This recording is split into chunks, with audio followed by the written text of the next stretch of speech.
ಎಲ್ರಿಗೂ ನಮಸ್ಕಾರ, welcome back to my YouTube channel. ಇವತ್ತು ನಾನು ನಿಮಗೆ ರುಚಿಯಾದ ಟೊಮೆಟೊ ಬಾತ್ ಹೇಗೆ ಮಾಡ್ಕೊಳ್ಳೋದು ಅಂತೇಳಿ ತಿಳಿಸ್ಕೊಡ್ತಾ ಇದ್ದೀನಿ. ಮೊದಲಿಗೆ ನಾನಿಲ್ಲಿ 5ರಿಂದ 6 ಟೊಮೆಟೊನ ತೊಗೊಂಡಿದ್ದೀನಿ. ನಾನಿಲ್ಲಿ ನಾಟಿ ಮತ್ತು ಹೈಬ್ರಿಡ್ ಎರಡನ್ನು ಮಿಕ್ಸ್ ಮಾಡಿ ತೊಗೊಂಡಿದ್ದೀನಿ. ನಾನು ಇದನ್ನು ಇವಾಗ ಒಂದು ಮಿಕ್ಸರ್ ಜಾರ್ಗೆ ಹಾಕ್ಕೊಳ್ತಾ ಇದ್ದೀನಿ. ಸೊ ಇದು ತುಂಬ ಟೇಸ್ಟಿಯಾಗಿರುತ್ತೆ ಮತ್ತು ತುಂಬ ಚೆನ್ನಾಗಿರುತ್ತೆ. ನೀವು ಟೊಮೆಟೊನ ಜಾಸ್ತಿ ಯೂಸ್ ಮಾಡಿದಷ್ಟು ತುಂಬ ಟೇಸ್ಟಿಯಾಗಿ ಬರುತ್ತೆ. ಸೊ ಈ ರೀತಿ ಹಣ್ಣಾಗಿರುವಂಥ ಎಲ್ಲ ಟೊಮೆಟೊಗಳನ್ನು ಕಟ್ ಮಾಡಿ ನಾನು ಈ ರೀತಿ ಒಂದು ಮಿಕ್ಸರ್ ಜಾರ್ಗೆ ಹಾಕ್ಕೊಂಡಿದ್ದೇನೆ. ನಂತರ ನಾನಿಲ್ಲಿ ತೊಳೆದಿಟ್ಕೊಂಡಿರುವಂಥ ಪುದೀನ ಮತ್ತು ಕೊತ್ತಂಬರಿ ಸೊಪ್ಪನ್ನು ಹಾಕ್ಕೊಳ್ತಾ ಇದ್ದೀನಿ. ಇದರದ್ದು ಕಡ್ಡಿಗಳಿದ್ರೂ ಕೂಡ ಹಾಕ್ಕೊಳ್ಳಿ, ತುಂಬ ಚೆನ್ನಾಗಿರುತ್ತೆ. ಸೊ ನಾವಿಲ್ಲಿ ಟೊಮೆಟೊ ಬಾತ್ ಮಾಡ್ತಿರೋದ್ರಿಂದ ಆದಷ್ಟು ಬೇರೆ ಪದಾರ್ಥಗಳನ್ನು ಸ್ವಲ್ಪ ಕಮ್ಮಿ ಹಾಕ್ಕೊಳ್ಳಿ, ಯಾಕೆಂದರೆ ಟೊಮೆಟೊದು ಫ್ಲೇವರ್ ಜಾಸ್ತಿ ಇರಬೇಕು. ಅದಕ್ಕೋಸ್ಕರ ನಾನಿಲ್ಲಿ ಸ್ವಲ್ಪ ಪುದೀನ ಮತ್ತು ಸ್ವಲ್ಪ ಕೊತ್ತಂಬರಿ ಸೊಪ್ಪನ್ನು ತೊಳೆದು ಹಾಕ್ಕೊಂಡಿದ್ದೀನಿ. ನಂತರ ನಾನಿಲ್ಲಿ ಕಟ್ ಮಾಡಿಟ್ಕೊಂಡಿರುವಂಥ ಈರುಳ್ಳಿ, ಶುಂಠಿ, ಬೆಳ್ಳುಳ್ಳಿ ಇದಿಷ್ಟನ್ನು ಕೂಡ ಹಾಕ್ಕೊಳ್ತಾ ಇದ್ದೀನಿ. ನೀವು ಬೇಕಿದ್ರೆ ಶುಂಠಿ ಬೆಳ್ಳುಳ್ಳಿ ಪೇಸ್ಟ್ ಇದ್ದರೆ ಕೂಡ ಹಾಕ್ಕೊಳ್ಬೋದು. ನಂತರ ನಾನು ತುರಿದಿಟ್ಕೊಂಡಿರುವಂಥ ಕಾಯಿ ತುರಿನ ಹಾಕ್ಕೊಳ್ತಾ ಇದ್ದೀನಿ. ಇದನ್ನು ಅಷ್ಟೇ ನಾನಿಲ್ಲಿ 3ರಿಂದ 4 ಸ್ಪೂನಷ್ಟು ಹಾಕ್ಕೊಳ್ತಾ ಇದ್ದೀನಿ.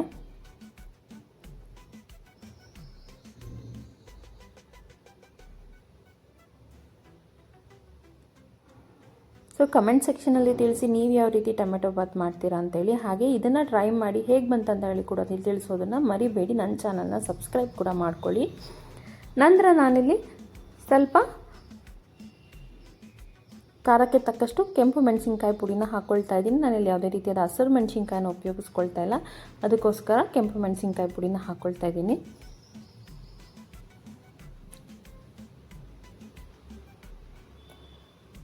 ನೀವು ಬೇಕಿದ್ದರೆ ಒಣಮೆಣಸಿನ್ಕಾಯಿನ ಕೂಡ ಹಾಕ್ಕೊಳ್ಬೋದು. ಬೇಕಿದ್ದರೆ ರೆಡ್ ಚಿಲ್ಲಿ ಪೌಡರ್ನ ಅವಾಯ್ಡ್ ಮಾಡಿ ಅದನ್ನು ಹಾಕ್ಕೊಳ್ಬೋದು ನೀವು. ನಂತರ ನಾನಿಲ್ಲಿ ಸ್ವಲ್ಪ ಧನಿಯಾ ಪುಡಿನ ಹಾಕ್ಕೊಳ್ತಾ ಇದ್ದೀನಿ.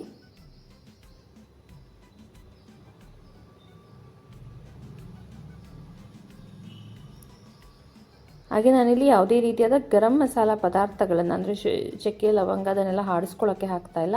ಅದಕ್ಕೋಸ್ಕರ ನಾನಿಲ್ಲಿ ಗರಂ ಮಸಾಲೆನ ಹಾಕ್ಕೊಳ್ತಾ ಇದ್ದೀನಿ. ನೀವು ಬೇಕಿದ್ರೆ ಚಕ್ಕೆ, ಲವಂಗ ಅದನ್ನೆಲ್ಲ ಹಾಕ್ಕೊಳ್ಬೋದು. ನಾನಿಲ್ಲಿ 1 ಸ್ಪೂನಷ್ಟು ಗರಂ ಮಸಾಲ, ಚಿಕ್ಕ ಸ್ಪೂನ್ನಲ್ಲಿ 1 ಸ್ಪೂನಷ್ಟು ಗರಂ ಮಸಾಲೆನ ಹಾಕ್ಕೊಂಡಿದ್ದೀನಿ. ಸೊ ನಾನಿಲ್ಲಿ ಟೊಮ್ಯಾಟೊ, ಈರುಳ್ಳಿ, ಶುಂಠಿ, ಬೆಳ್ಳುಳ್ಳಿ, ಕಾಯಿ ಹಾಗೆ ಕೊತ್ತಂಬರಿ, ಪುದೀನ ಮತ್ತು ಕೆಂಪು ಮೆಣಸಿನ್ಕಾಯಿ ಪುಡಿ, ಗರಂ ಮಸಾಲ, ಧನಿಯಾ ಪುಡಿ ಹಾಕ್ಕೊಂಡು ಈ ರೀತಿ ಚೆನ್ನಾಗಿ ರುಬ್ಕೊಂಡಿದ್ದೇನೆ. ನೋಡಿ, ನಾವು ಯಾವುದೇ ನೀರು ಹಾಕೋ ಅವಶ್ಯಕತೆ ಇಲ್ಲ, ಯಾಕೆಂದರೆ ಟೊಮೆಟೊದಲ್ಲೇ ಎಲ್ಲ ನೀರು ಇರುತ್ತೆ. ಸೊ ಅದರಿಂದ ಏನು ನೀರು ಹಾಕ್ಕೊಳ್ಳದೆ ಈ ರೀತಿ ನಾವು ರುಬ್ಕೊಳ್ಬೇಕು. ನಂತರ ನಾನಿಲ್ಲಿ ಒಂದು ಕುಕ್ಕರ್ನ ಬಿಸಿ ಮಾಡೋದಕ್ಕೆ ಇಟ್ಕೊಂಡಿದ್ದೀನಿ. ಕುಕ್ಕರ್ ಚೆನ್ನಾಗಿ ಬಿಸಿ ಆಗಬೇಕು.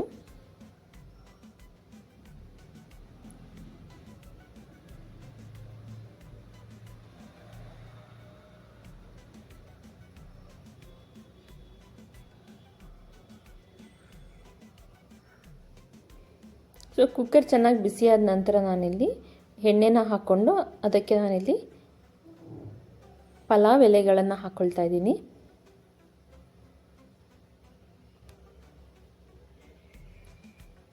ಸ್ವಲ್ಪ ಚಕ್ಕೆ, ನಾವೇನು ಪಲಾವ್ ಸ್ಪೈಸಸ್ ಯೂಸ್ ಮಾಡ್ತೀವಿ ಅದನ್ನೆಲ್ಲ ನಾನಿಲ್ಲಿ ಹಾಕ್ಕೊಳ್ತಾ ಇದ್ದೀನಿ.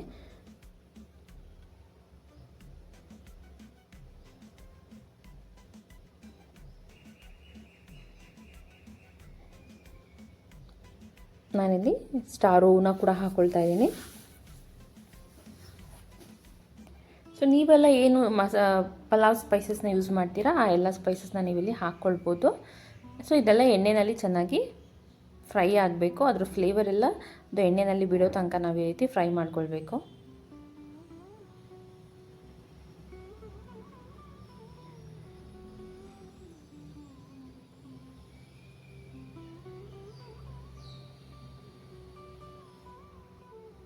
ನಂತರ ನಾನಲ್ಲಿ ಸ್ವಲ್ಪ ಸೋಂಪನ್ನ ಕೂಡ ಹಾಕ್ಕೊಳ್ತಾ ಇದ್ದೀನಿ, ಅದು ಫ್ಲೇವರ್ ಚೆನ್ನಾಗಿರುತ್ತೆ ಅಂತ.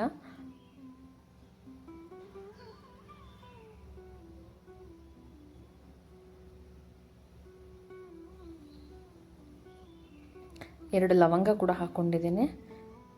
ಸೊ ನೀವೆಲ್ಲ ಏನೇನು ಸ್ಪೈಸಸ್ನ ಯೂಸ್ ಮಾಡ್ತೀರಾ ಅದನ್ನೆಲ್ಲ ನೀವಿಲ್ಲಿ ಆ್ಯಡ್ ಮಾಡ್ಕೊಳ್ಳಿ.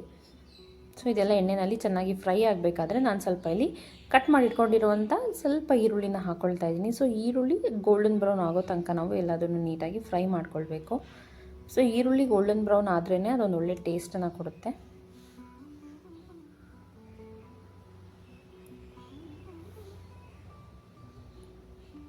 ನಾನಿಲ್ಲಿ ಟೊಮೆಟೊ ಬಾತಿಗೆ ಸ್ವಲ್ಪ ಆಲೂಗೆಡ್ಡೆನ ಹಾಕ್ಕೊಳ್ತಾ ಇದ್ದೀನಿ. ಅದು ತುಂಬ ಚೆನ್ನಾಗಿರುತ್ತೆ ಅಂತ ಹೇಳಿ, ಹಾಗೆ ತಿನ್ನೋದಕ್ಕೆ ಬಾಯಿಗೆ ಸಿಗುತ್ತೆ ಅಂತ ಹೇಳಿ ನಾನಿಲ್ಲಿ ಆಲೂಗೆಡ್ಡೆನ ಹಾಕ್ಕೊಳ್ತಾ ಇದ್ದೀನಿ. ನೀವು ಬೇಕಿದ್ದರೆ ಆಲೂಗೆಡ್ಡೆನ ಸ್ಕಿಪ್ ಮಾಡ್ಬೋದು. ಸೊ ನಾನಿಲ್ಲಿ ಒಂದು ದಪ್ಪ ಆಲೂಗೆಡ್ಡೆನ ಚೆನ್ನಾಗಿ ನೀಟಾಗಿ ತೊಳೆದು ಅದರ ಸಿಪ್ಪೆಯನ್ನು ತೆಗೆದು ಈ ರೀತಿ ಕ್ಯೂಬ್ಸ್ಗಳ ಥರ ಕಟ್ ಮಾಡಿಕೊಂಡು ಹಾಕ್ಕೊಂಡಿದ್ದೀನಿ. ಇದು ಕೂಡ ಎಣ್ಣೆಯಲ್ಲಿ ಚೆನ್ನಾಗಿ ಫ್ರೈ ಆಗಬೇಕು.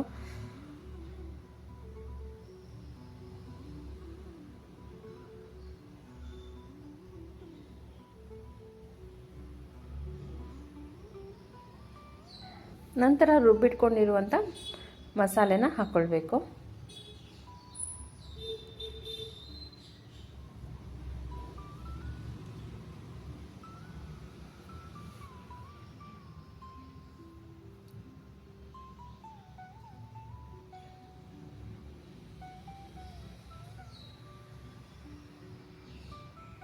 ಸೊ ಇದನ್ನು ಕೂಡ ಎಣ್ಣೆಯಲ್ಲಿ ನೀಟಾಗಿ ಚೆನ್ನಾಗಿ ಬಾಡಿಸ್ಕೊಳ್ಬೇಕು. ಅದು ಎಣ್ಣೆ ಬಿಟ್ಕೊಂಡು ಬರೋ ತನಕ ನಾವು ಮಸಾಲೆದು ಹಸಿ ವಾಸನೆ ಹೋಗೋ ತನಕ ಈ ರೀತಿ ಚೆನ್ನಾಗಿ ಹುರ್ಕೊಳ್ಬೇಕು.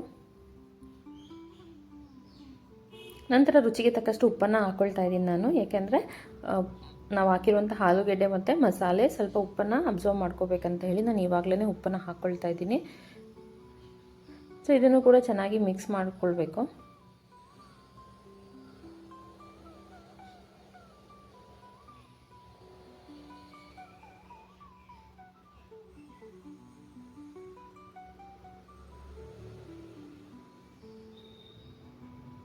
ಸೊ ಇದೆಲ್ಲ ಎಣ್ಣೆಯಲ್ಲಿ ಚೆನ್ನಾಗಿ ಫ್ರೈ ಆಗಿ ಎಣ್ಣೆ ಬಿಟ್ಕೊಂಡು ಬರೋದಕ್ಕೆ ಶುರುವಾಗಿದೆ. ಎಲ್ಲ ಮಸಾಲೆದು ಹಸಿ ವಾಸನೆ ಹೋಗಿದೆ. ಇವಾಗ ನಾನು ತೊಳೆದಿಟ್ಕೊಂಡಿರುವಂಥ ಅಕ್ಕಿನ ಹಾಕ್ಕೊಳ್ತಾ ಇದ್ದೀನಿ. ನಾನಿಲ್ಲಿ 3 ಲೋಟದಷ್ಟು ಅಕ್ಕಿನ ಹಾಕ್ಕೊಂಡಿದ್ದೀನಿ. ಸೊ ಇದೇ ಮೆಷರ್ಮೆಂಟಿಗೆ ನಾವು ನೀರನ್ನು ಆ್ಯಡ್ ಮಾಡ್ಕೊಳ್ಬೇಕು.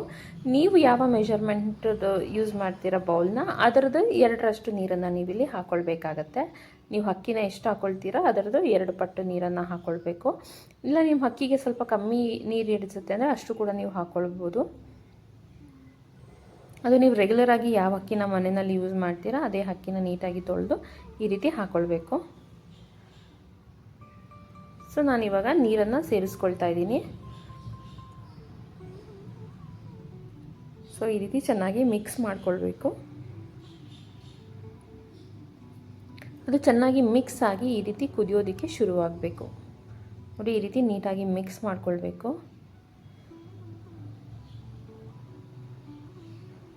ನೋಡಿ, ಈ ರೀತಿ ಅದು ಕುದಿಯೋದಕ್ಕೆ ಶುರುವಾಗಬೇಕು.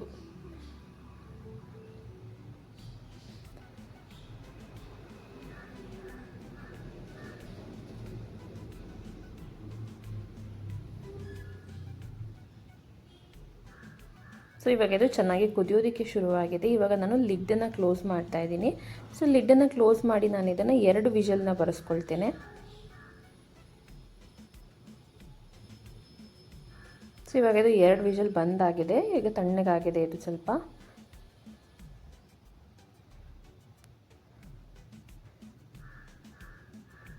ನೋಡಿ, ಈ ರೀತಿ ಮಸಾಲೆ ಎಲ್ಲ ಮೇಲೆ ಬಂದಿರುತ್ತೆ. ಇವಾಗ ಇದನ್ನು ನಾವು ನೀಟಾಗಿ ಮಿಕ್ಸ್ ಮಾಡ್ಕೊಳ್ಬೇಕು.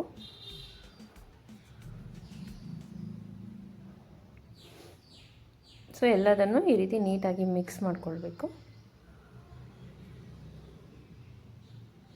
ಇದನ್ನು ನೀವು ಮೊಸರು ಬಜ್ಜಿ ಅಥವಾ ಚಟ್ನಿ ಜೊತೆ ತಿಂದರೂ ಕೂಡ ತುಂಬ ಟೇಸ್ಟಿಯಾಗಿರುತ್ತೆ. ಇಲ್ಲ ಹಾಗೆ ಕೂಡ ತಿನ್ಬೋದು, ಅಷ್ಟು ರುಚಿಕರವಾಗಿರುತ್ತೆ ಅದು.